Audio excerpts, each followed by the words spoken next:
Hello बच्चों, क्या हाल चाल। बच्चों 2024 का फ्रिक्शन का सवाल लेके आए हैं। एकदम बढ़िया सवाल है, देखना स्टार्ट करिए। A given object takes n times the time to slide down 45 degree rough inclined plane as it takes the time to slide down an identical perfectly smooth 45 degree inclined plane the coefficient of kinetic friction मतलब u का value का बात करना start कर रहा है। सवाल क्या बोलना स्टार्ट कर रहा है, जब रफ इंक्लाइन प्लेन है उस कंडीशन के अंदर जो समय है वो n टाइम्स लग रहा है और स्मूथ के अंदर t टाइम लगना स्टार्ट हो रहा है। कंपोनेंट देखना स्टार्ट करते हैं। यहाँ पे क्या आएगा भाई, g sin थीटा, यहाँ पे नॉर्मल, ये किसको बैलेंस करेगा, g cos थीटा को, और यहाँ पीछे क्या लगेगा, फ्रिक्शन। किस कौन सी बात कर रहे हैं, रफ की बात करना स्टार्ट कर रहे हैं। स्मूथ में यहाँ पे सीधा क्या लगेगा, g sin थीटा, वहां पे कोई जरूरत नहीं है। तो एक्सेलरेशन देखिए क्या आएगा, एक्सेलरेशन आएगा g sin theta minus mu, n की वैल्यू कितनी है, g cos थीटा। डन है क्या। इधर देखिए यहाँ पे आएगा a बराबर में g sin थीटा।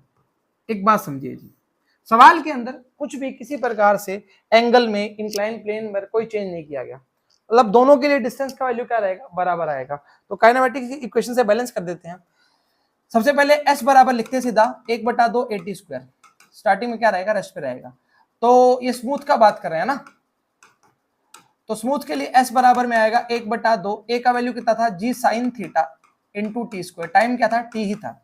अब दूसरा बात करते हैं किसके लिए, रफ के लिए, तो लिखेंगे s बराबर में 1/2 g sin theta minus mu g cos theta, time कितना था, n गुना है तो n square into T square, दोनों को बैलेंस कर दीजिए। तो ये आएगा g sin theta T square बराबर में g sin theta n square T square minus mu g cos theta n square T square. 1/2 क्या कट गया भाई, इनमें से कॉमन क्या आएगा, g कट जाएगा, तो बचेगा sin theta into T square बराबर में sin theta n square T square minus mu cos theta n square T square. ध्यान रखिए जी, sin 45 की वैल्यू 1/√2, cos 45 की वैल्यू 1/√2, इन दोनों में से कॉमन क्या आ जाएगा, 1/√2, यहाँ पे भी ऑलरेडी 1/√2 कट जाएगा, तो बचेगा क्या, t का स्क्वायर बराबर में n स्क्वायर टी स्क्वायर, इन दोनों में कॉमन क्या आ रहा है, n square T square, 1 minus mu बचेगा, टी स्क्वायर से टी स्क्वायर बच जाएगा, तो ये आएगा 1 में n स्क्वायर बराबर में 1 माइनस म्यू।